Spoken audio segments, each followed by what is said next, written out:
又係我阿 V 啦，今日又好介紹咯，就係中環區嘅清真美食啦，好多人都想揀美食，又清真又中環，呢一度咧就啱晒啦。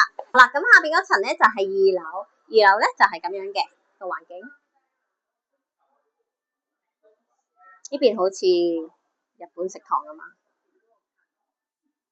而家就試下台面呢個清真菜啦，咁放心喎，各位團友咧都會有壺靚茶飲嘅，仲有咧可以試到我哋入邊呢一道手爪羊啦、大盤雞啦、拔絲嘅咕嚕雞，其實即係好似香港嘅咕嚕肉，但係清真係唔食得豬嘅。咁仲有呢一個咧係我哋大東北嘅涼拌粉皮咧，有啲辣嘅，咁啊呢個菜，咁我就好有興趣試下呢個拔絲雞啦。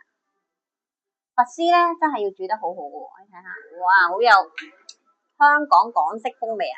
嚟 ，come on，試下呢個。嗱，我咬啦。呢度唔係預製菜嚟嘅喎，係即做即準嘅喎。哇，好似呢個送白飯肯定一流。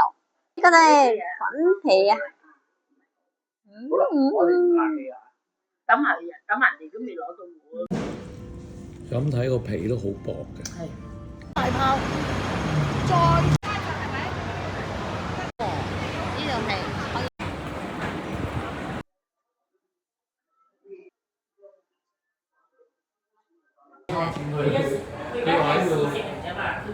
可以打開，可以打。呢度咧可以擺到咧五張凳嘅，即係頭先嗰間房都係嘅。呢個就細房。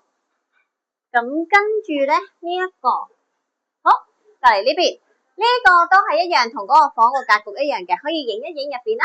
呢度跟我入嚟啊！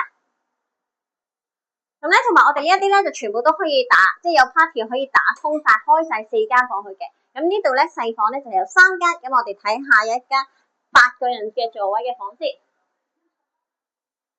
8個人嘅房純德廳，入嚟睇下啦，哇，好舒服喎，因為呢度係新裝修嘅，啱啱新開嘅呢一度。我買